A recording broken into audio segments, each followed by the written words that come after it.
Okay, well, good afternoon. Welcome to our Wednesday webinar. My name's Christian, and I'm the communications lead here at Friends of the Lake District.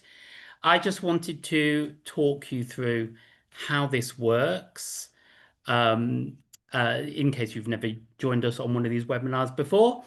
First thing to note is you can hopefully see us and our slides, but we cannot see you. So we are just talking to a screen. The chat button is disabled, but you are able to ask questions of Leanne at any time. If you have a look on your screen, you should find a Q&A button somewhere. If you press that and type a question, later on, Leanne will try and answer what she can at the end of the session. A recording of this webinar will be available on our YouTube channel and on our website in a few days' time, and that will include some links to further resources as well. So I'm going to hand you over to Leanne now for what I'm sure will be an interesting session. Leanne. Thank you, Christian. Hi, everyone. So I'm going to talk about, as you know, the wonderful world of planning today. I've got around 20 slides to show you. I could talk about this topic for days, but I'm going to try and keep on time, and hopefully we'll finish around 1:30. As Christine said, if you've got any questions, pop them in the chat, or by all means, email me after the session as well, and I can reply by email. First thing we're going to look at is the planning system, what it looks like, how it's relevant to Cumbria. We'll then look at the role of Friends of the Lake District, and I'll use a few case studies to try and give examples of the work that we do. Lastly, I'll give some general planning advice to try and help you engage in the planning system, which we all know can be quite complicated. So the planning system. This is a brief history, so I'm going to take you back through time. It's been in place for a long time, longer than I was aware really initially. It was formed out of the Public Health Act in the late 1800s. And it was really the government's first attempt to tackle poor housing conditions. The Act brought in requirements such as for things such as pavements, proper drainage systems and street lighting.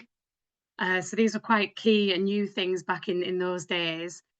The Garden City movement followed shortly afterwards, and the first Garden City was built in Letchworth in 1903. The first actual Town Planning Act didn't come around until 1909, however, and this was an attempt to deal with back-to-back housing, such as the type shown in the photo. And this photo here is taken from Birmingham in the early 1900s. The first Town Planning Act also placed limits on the number of homes per acre, and we'll talk about how that's shifted over recent years shortly. Surprisingly, I was surprised anyway, it wasn't until 1968 that the requirement for public participation in the planning system first came about. And again, we'll talk about public participation and engagement shortly. So what does the planning system look like today? As I say, it's quite complicated. It does feel like it's ever changing and it's difficult to keep up sometimes. But one thing that has remained throughout time is the Town and Country Planning Act of 1990. So that remains the cornerstone of planning law today. There are parts of that that have been replaced or superseded by different newer legislation. So for example, the Levelling Up and Regeneration Act came about over recent years, and that has replaced part of the Town and Country Planning Act. One thing that the Town and Country Planning Act does do is sets out the process that local authorities, local planning authorities need to go through when preparing a development plan. And the development plan is something that, well, it's the start of the planning application process, basically. Planning applications have to be determined in accordance with that development plan unless material considerations indicate otherwise. Another thing that the Planning Act does is sets out the process for the planning application process. So how and when people should be engaged, who should be consulted, what timescales are in place, and so on. The Act, the development plan, these all form part of a wider network of legislation and guidance. It's not my intention today to go into detail on the kind of web of planning legislation because I'd end up sending everyone to sleep.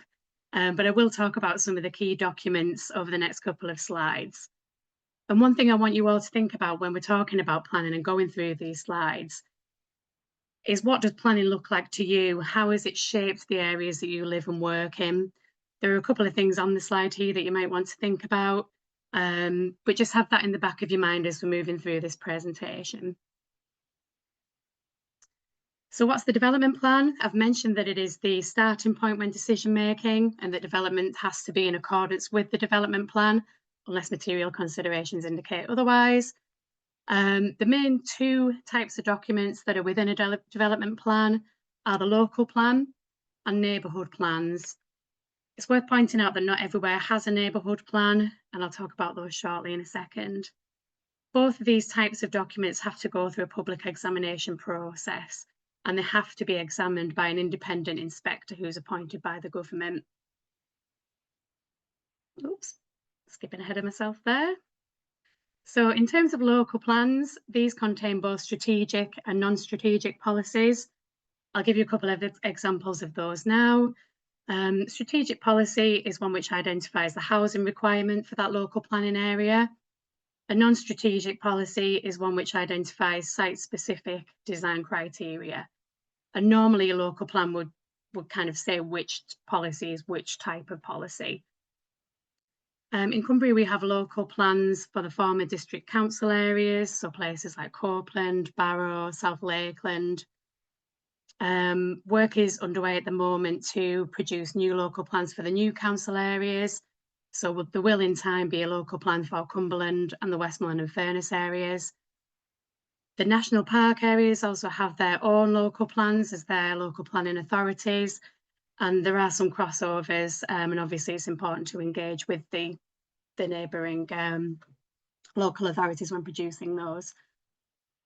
Plans have to be reviewed within every 5 years. So it's a long process, and I'll come on to that shortly, but the intention of that is to make sure that they're kept up to date and in line with national policy. In terms of neighbourhood plans, these are community-led plans. These help shape development within an area. They have to be in alignment with local plans, and they have to be positively prepared. So they can't be written as a means of allocating less housing, for example, to an area. We don't have that many in Cumbria at the moment, unfortunately, but one example is the Alethwaite and Cartmel plan, which we contributed to in terms of providing dark skies advice. Another thing to mention is supplementary planning documents, SPDs. These are guidance documents that don't form part of the development plan, but they do help shape development. They also add meat to the bones in terms of explaining planning policies, some of the reasoning behind those policies and so on. And they are quite useful documents for developers and neighbours and communities. They support the local plan, as I say, and an example that we have in Cumbria is the Lake District Design Code SPD. I've mentioned material planning considerations, and this is often an area of confusion. On the right-hand side, or it might be the left-hand side to you because the screen's flipped, we have a list of things that are identified as material planning considerations. Just bear in mind that this list isn't exhaustive. We also have a list of things that are often referred to in planning responses and planning comments, but these unfortunately aren't material planning considerations. So the local planning authority can't take these things into account when determining an application. It's also worth mentioning that one form of material planning consideration is national policy and guidance. So for example, the NPPF, the National Planning Policy Framework, and the Planning Practice Guidance, those documents are material planning considerations. So when the local authority is determining an application, they have to consider those documents as well. Another thing that's a material planning consideration are government's ministerial statements. So what is the government looking at doing? Where are they driving things, and how are they driving it through those statements? I'll just mention a couple of things that aren't material considerations that are often referred to in planning responses. So for example, trespass is something that's often quoted. And strangely, I could apply for planning permission on your land. That permission's passed, providing that the development meets the policies within the local plan, but it may never get built because your civil rights would override that planning permission. We don't often see that, thankfully. Most of the time, people are applying for things that are on their land, or they do have permission to build on that land. Another interesting one is property values and private views. Again, they're things that are often mentioned in planning responses from concerned neighbours, but again, it's something that can't be taken into account when determining an application.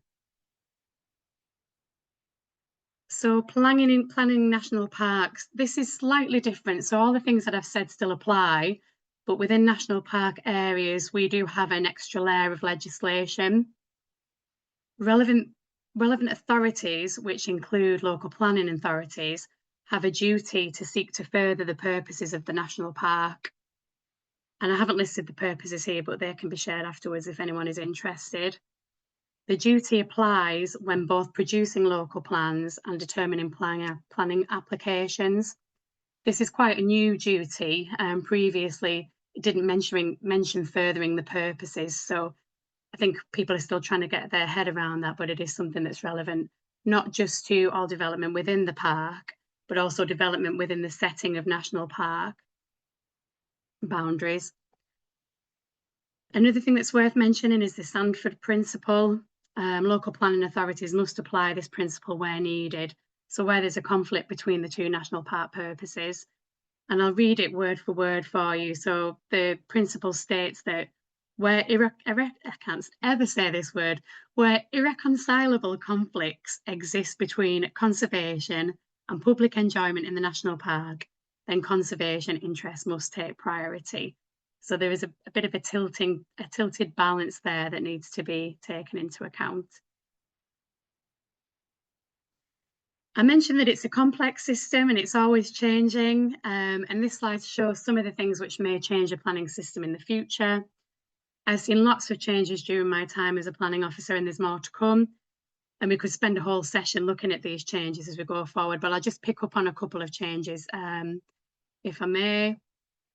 So one issue that you're probably aware of in Cumbria is devolution. There's the proposal that's been accepted now by government to create a strategic authority in Cumbria, which will be led by a mayor. One aspect that the authority will be responsible for is strategic planning. So there's obviously quite a significant change there. You may have heard of the Planning and Infrastructure Bill. This is currently being passed through Parliament. If it becomes the law as it stands, then this will introduce additional changes to the planning system. For example, there'll be a requirement to produce a strategic development plan for the area. So it's kind of going back to the system that we used to have where we had the county council and county plans and so on, regional plans. One of the things that concerns me in particular is that it's likely that the strategic plan may need to be adopted before the local plans can be adopted, because the strategic plan should inform those local plans going forward. So there may be an impact in terms of timescales there. You've probably heard of this, but the government have a drive at the moment to deliver 1.5 million homes across the Parliament period. So one of the things that local authorities are trying to grapple with at the moment is using the standard methodology that the government are proposing and trying to change that and equate that into a housing requirement for each area. It's a difficult process to go through. Obviously, each area has a different kind of carrying capacity. The fact that we have a national park in Cumbria has an impact as well, because that reduces the amount of land that can be taken up for housing development and so on. But I've just flagged it up because one of the things that we're likely to see is an increase in the housing requirement within the new local plans for the Cumberland and the Westmoreland and Furness area, compared to what was previously being planned for in those individual local plans. Some of the things that we've lobbied for recently, some of the changes we like to see, I mentioned a couple on here. So we'd like to see a new use class for second homes and holiday lets.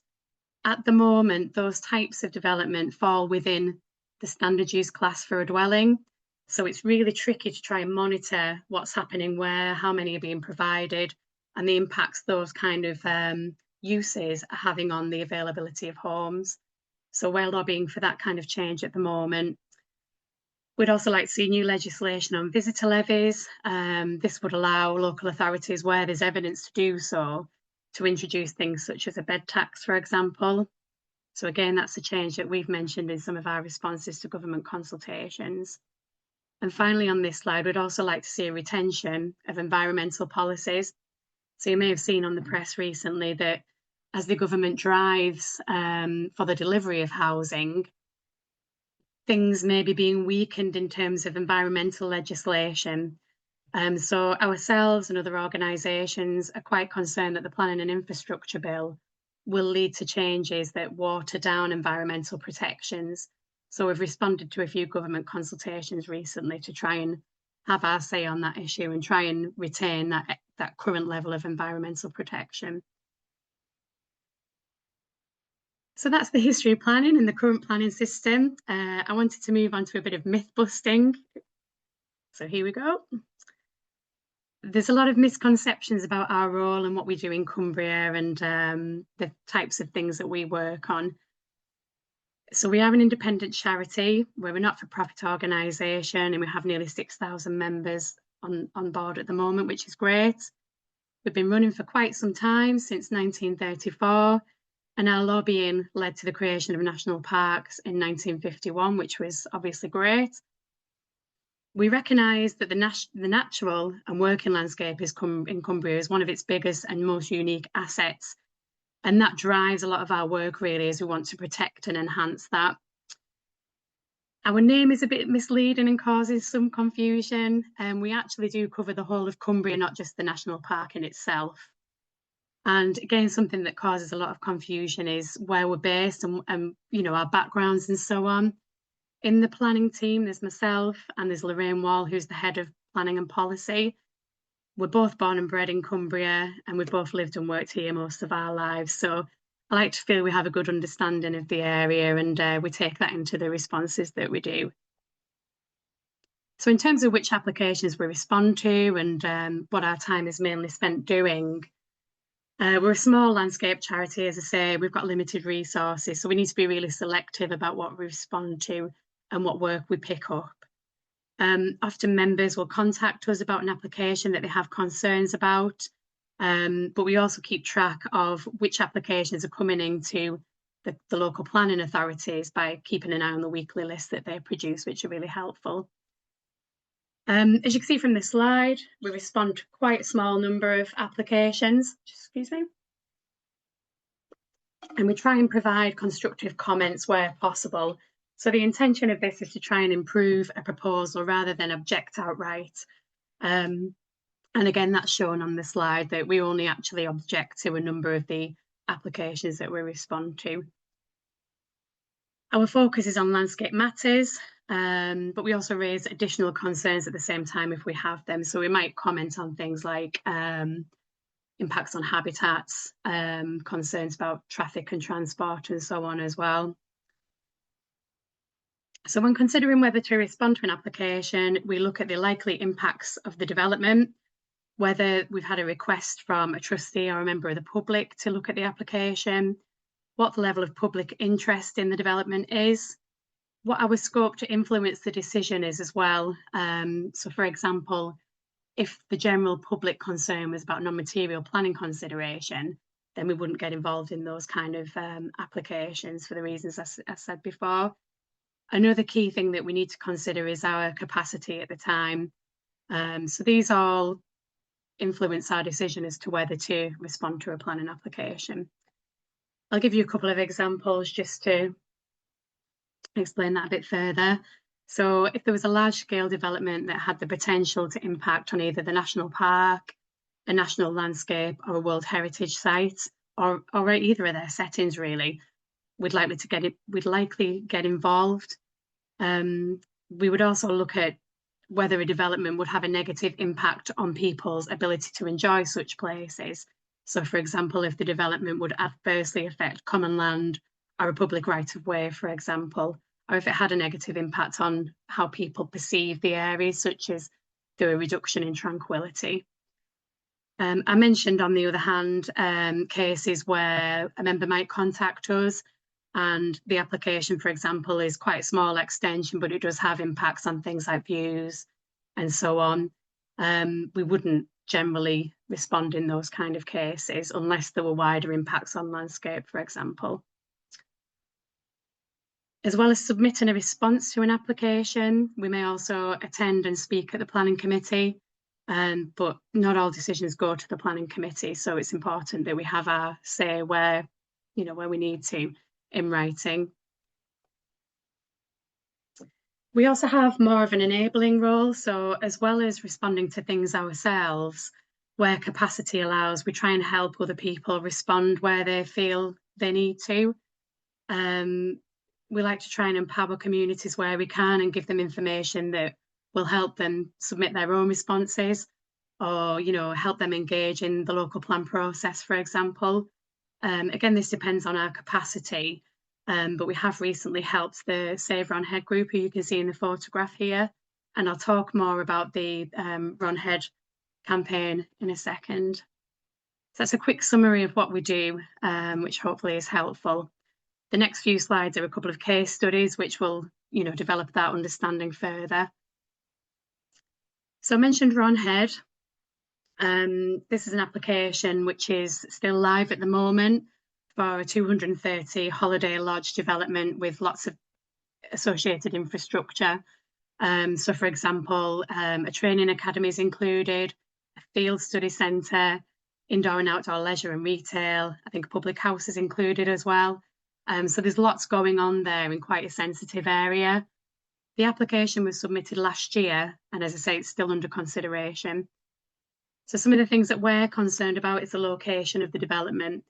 It's in an undeveloped coast area which has been identified through the local plan. The site's pretty poorly connected to the rest of the town. There's no public transport that runs there. And as I say, it's quite sensitive. It has a number of designated sites for nature.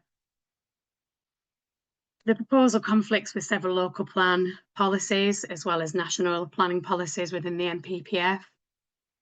This is primarily due to its location, the landscape harm that it would cause, and impacts on biodiversity and so on. We also had concerns about how the development would have a negative impact on people's perception of the area and how people can enjoy that site. There will be a resultant reduction in tranquility, and this area is one of the quietest, more tranquil parts of the Furness Peninsula. So what did we do? As well as submitting our own response, we provided advice to the Save Ron Head group that you saw previously on the previous slide. This is a group that's community-led, and it's formed mainly from local people. So we've met with the group on several occasions. We've attended meetings, provided advice by email and on the phone. And you can see from the slide the positive impact that this has had in terms of enabling them to also get involved and produce their own responses. Another thing that we've done is produced a joint statement with other organisations. That has been signed up to by groups like the National Trust, Cumbria Wildlife Trust, and the local MP, and hopefully that will be published soon. So in terms of this application, the next step will be to present our case at the local planning committee. They will obviously decide whether to grant the consent or not, but we don't have a committee date for that just yet. So it's one to watch going forward. Another recent case study is at Crummock Water. So this application involves the removal of reservoir infrastructure, and it's had quite a lot of public interest. The reservoir has actually been decommissioned, so the decision now is really to look at the impact on the removal of the infrastructure itself, so the weir and so on, rather than looking at the issue of the decommissioning and the impact on the availability of water. So we had a number of concerns regarding landscape impacts and public access.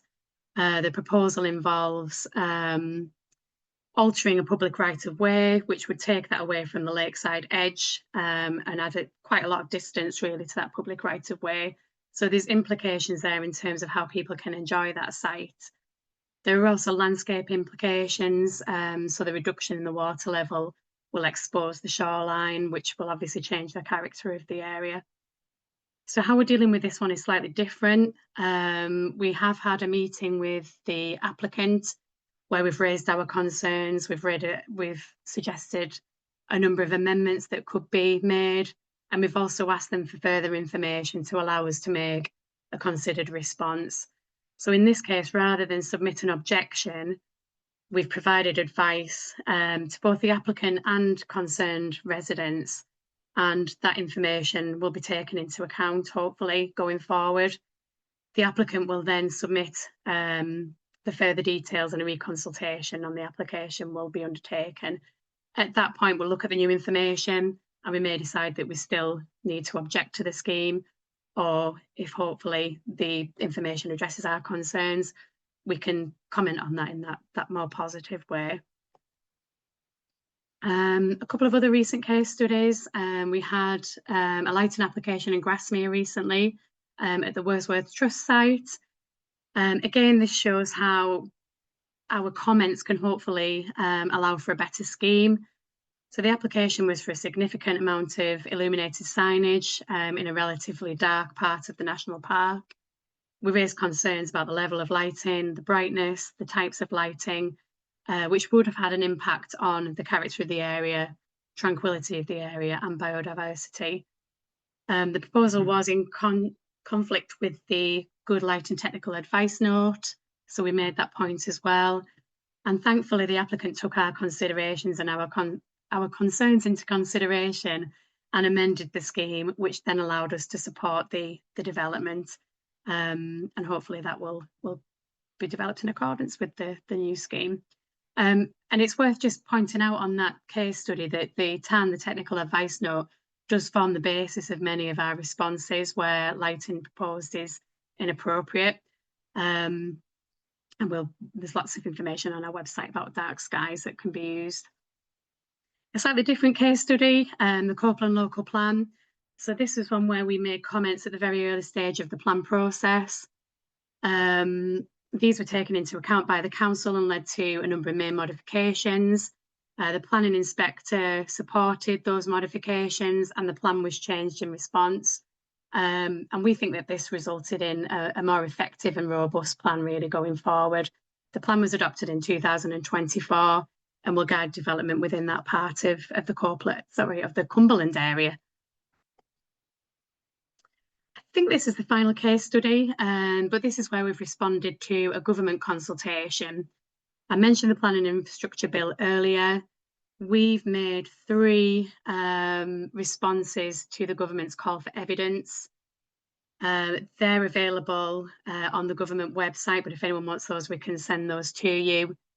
I think we've a number of different concerns, but mainly, as I say, we've got concerns that the proposals water down those environmental protections that are in place at the moment. It removes the current polluter pays principle and allows harm to be offset by improvements elsewhere, which could result in deterioration locally in species and habitats. We also feel that the government through the bill is missing opportunities to address some of the issues in Cumbria that I mentioned on the earlier slide where we talked about changes. So our response has been received. The bill is going through Parliament, and hopefully our comments will result in some changes going forward. So a bit more practical advice really in the next few slides. This will talk about how members of the public and others can engage in the planning process effectively. So I'll run through these bullet points and give you a bit of food for thought, hopefully. It's worth saying that the local plan process is quite long. So from start, the starting point really is the issues and options draft, right through to local plan examination can take a number of years. And what I would say is that if people do have concerns or if there are developments that they'd like to see within the local plan, I'd advise them to get in early and have your say early on. And reiterate that position at each of the multiple stages. So if you'd like to propose something at issues and options stage, carry those comments through to the next stage and keep going through the process, although I appreciate it can be frustrating. The issues and options stage is really a scoping stage before the next formal stage. And what I would say is, if you are interested in planning in your area, just familiarise yourself with that process so you know which types of draft are coming out when and how you can get engaged at those different stages. One example of an early stage that people can get involved in now is Cumberland Council are running a call for sites up until January. So this is an opportunity for people to put forward sites, not just for development, but sites that they may want to see protected as public open space, for example, or nature conservation. So just have a think about if there is anything you would like to see in those forthcoming local plans going forward. I think it's really key to back up what you're saying with evidence. Photographs can be a really good example of evidence that's useful, and they really help demonstrate an issue. So if there's a parking issue, for example, and you've got photographs of the cars blocking the street, use that kind of evidence in your response to these consultations. I'd also say that it's important to be concise. With all of these consultations, it's important that, well, it's worth reiterating that it's really quality, not quantity. So really focusing on those material considerations that you've got concerned about, and be concise when you're trying to explain the issues. I think it's worth mentioning that local plans, as I said earlier, have to be in accordance with national planning policy. So if you feel that a development isn't, it's worth going to that national policy, picking out the key part and referring to that in your response as well, just to show that there's a bit of a conflict there. And finally, and I think this is quite useful, it's important to say what you do want as well as what you don't want really through these consultations. It's an opportunity to really help shape development within your local area, and I definitely recommend that people take that. So this slide, I'll come on to the photograph in a minute, but on that last point, as I say, I really think that when responding to local plan consultations, it's important to have a think about what good development looks like to you. What would you like to see incorporated within your area? What might it look like? Where might it be best placed? And really use those opportunities to try and shape those positive outcomes. So this drawing here was made by my son when he was 6. We were talking about housing and planning. Sounds like he had a great childhood. But he drew this as an example of what to him makes a good place to live. So you've got the tree houses there, the football pitches and so on. And I've put it here because I think it's a bit of a reminder really about the role of planning and why it's important. And as I say, I think it is worth thinking about, as well as the negative side of things, thinking about the positive side of things and what you want to see in your areas. I might add that he's 18 now, so he'll be a bit embarrassed when he sees this slide. So on the flip side, as well as local plan consultations and planning documents, we also have engagement with planning applications. And again, this is an opportunity for people to really say what they wouldn't like, what they would like, and to make alternative suggestions. So again, make sure that you have your say through this process. We see a lot of people commenting on social media or on news articles and so on about developments within their area. The local planning authority isn't going to pick those up necessarily. So really use the opportunities available to have your say.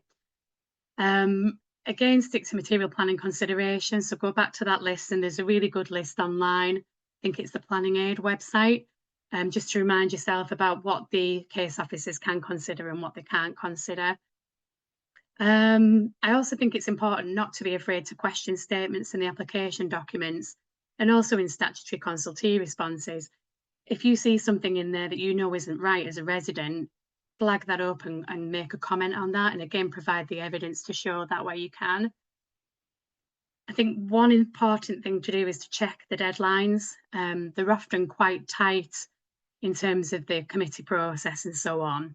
So make your request to speak at committee early if you want to do so.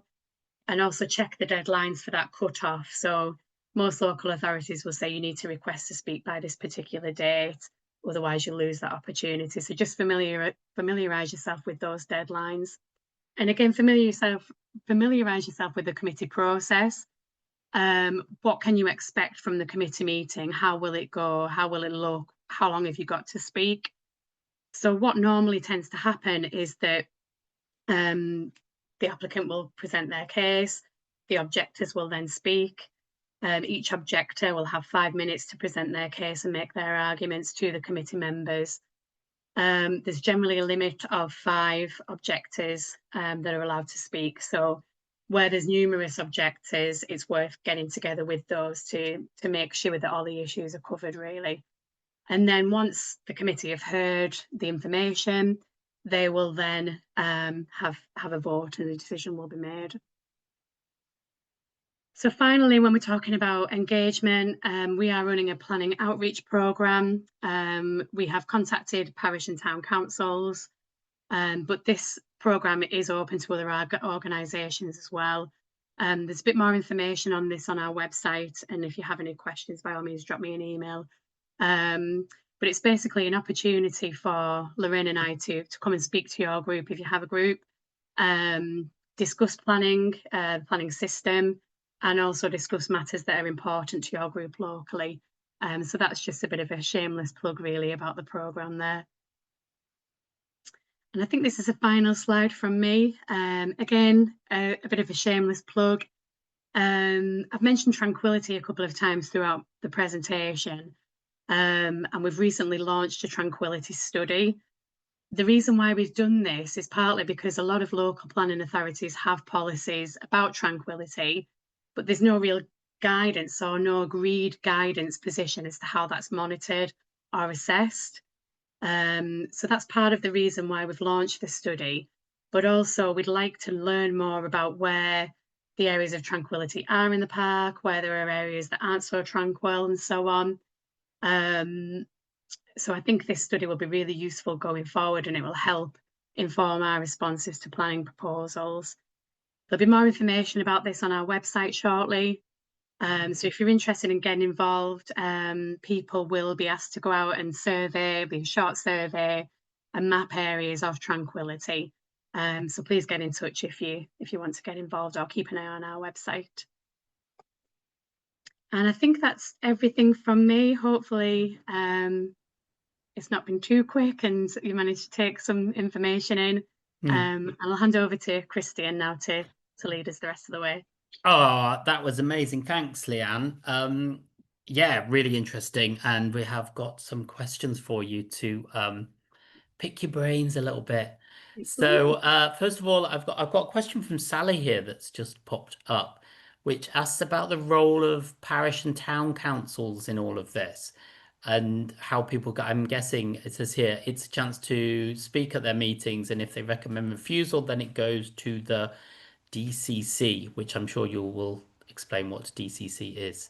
Yeah, But thank yes, you. I guess it is just talk a little bit about the role of parish and town councils. Brilliant, thank you. Yeah, that's a really important question, actually. So obviously members of the public have an opportunity to feed their comments into the parish and town councils. They will then, as I understand it, have a discussion and a vote as to whether to respond and what their response might say. If a parish or town council objected to a planning application, then that, as I understand it, automatically has to go to planning committee. I mentioned that there is a limit on 5 objectors that can speak. The parish and town councils have an extra space, if that makes sense. So that could bring a 6th person into the discussion at the committee meeting. So they have a really important role, especially as they've got a good understanding and knowledge of their areas. So I would encourage them to get involved, you know, as often as they can, really, in planning decisions that affects them. Brilliant. Okay. Another question here, just saying, is Friends doing any work to assess the number of holiday lets and things like increases in Airbnbs, things like that, that maybe don't, I suppose, necessarily sound like planning to a lot of people, but are connected obviously quite strongly to it? Yeah, no, another really good question. So I mentioned early on that things like holiday lets and second homes and Airbnbs, at the moment, they fall into the same use class as, a standard dwelling. So it's really difficult to monitor where they are and the impacts they're having. But we've recently appointed some consultants who are going to do a piece of work for us, which will hopefully help us, but also help the local planning authorities identify where they are, what trends have been happening over the past 5 or 6 years. So, has there been an increase? What type of holiday accommodation has been increasing? Has there been different changes amongst what's provided? And also looking at the impacts of those trends. So, potentially impacts on things like housing provision, landscape impacts, a whole raft of things really they'll be looking at. And they'll also finally be making some suggested recommendations to us. So I mentioned earlier that we've been pushing for changes to the use class order so that local planning authorities can monitor and ask for planning applications for a change of use from, say, a house to a holiday let. And this piece of work will help inform our lobbying for changes such as that. So it'll be really useful going forward. In terms of when the draft will be available, it will be mid-October time. And we will be engaging with the local authorities, parish councils that are particularly affected by this issue as well over the next couple of months. So watch this space. Brilliant. Okay. I've got another one.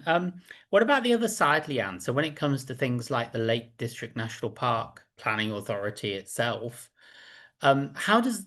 can you give us a sense of how that all works and how they make decisions? Because I guess some of us sometimes do wonder how that happens. Yeah, thank you. So obviously the planning application will be submitted.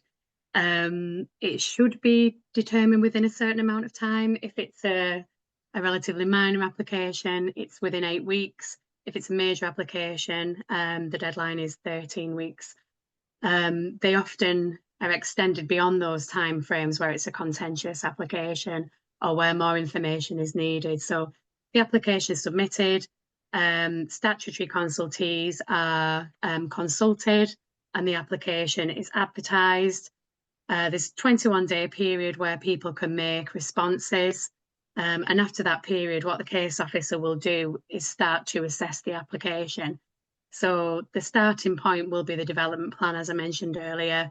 They'll look at whether the proposals are in accordance with the development plan or whether there are any conflicts with planning policies or national planning policies as well. They'll also look at what responses have been received. Do any of the statutory consultees object? Do members of the public object?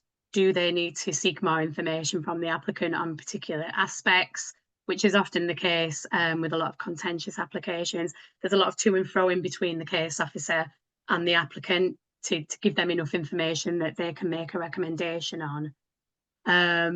So at some point in time when all that's happened, they'll then be able to either make a delegated decision. So if it's relatively straightforward, they have delegated powers to make the decision themselves.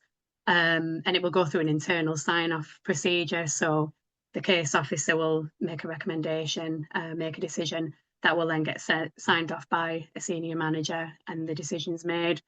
The more contentious applications, or say a parish or town council has objected, they will need to go to planning committee, which obviously adds a little bit of extra time onto the process. But in those cases, the case officer would make a recommendation to the committee members. There would be the committee meeting where people can go ahead and speak. And the committee members have the reports in advance, so they've got time to kind of mull over everything that's being said. At the actual committee meeting, once they've heard everyone's responses, they will then go to a vote whether to approve the application or refuse it. Where their decision is contrary to what the officer has recommended.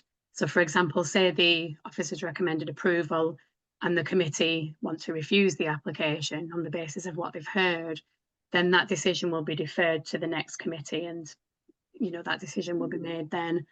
just to give them a bit of kind of how can I put it, a bit more time really to consider the implications and so on. Right. So yeah, I think that hopefully answers the question. Yeah, no, absolutely. I think that's always been a bit of a mystery to me as to how they decide what goes to committee and how they just decide what Yeah. essentially they just make a choice on. Yeah, I think what I will say as well, and I should have probably picked this up on an earlier slide, is that one of the things that's proposed in the Planning and Infrastructure Bill is a change to that committee process and the Okay. decision-making process. So that's one thing to watch, really. Oh, interesting. For the Yeah. to a negative degree or to a Yeah, yeah. So really, to kind of reduce the role of the committee, I guess. okay.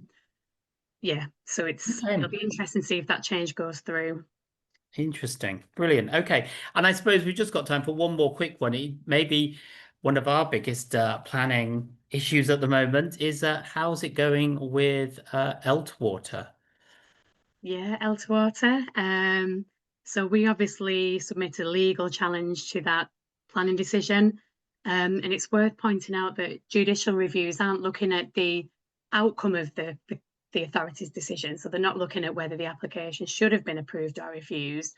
They're looking at whether the process that was carried out when making that decision was correct and correctly undertaken. So we had a few concerns about that process. And that's why we submitted our legal challenge. So we had our day in court in April, which seems like so long ago now. Um, it was a really useful day, so both parties had an opportunity to make their case. Our barrister made ours quite well, I think.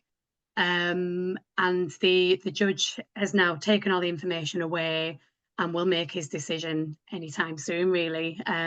We haven't been given a time frame, unfortunately, but it could land any day, really. So again, one to watch.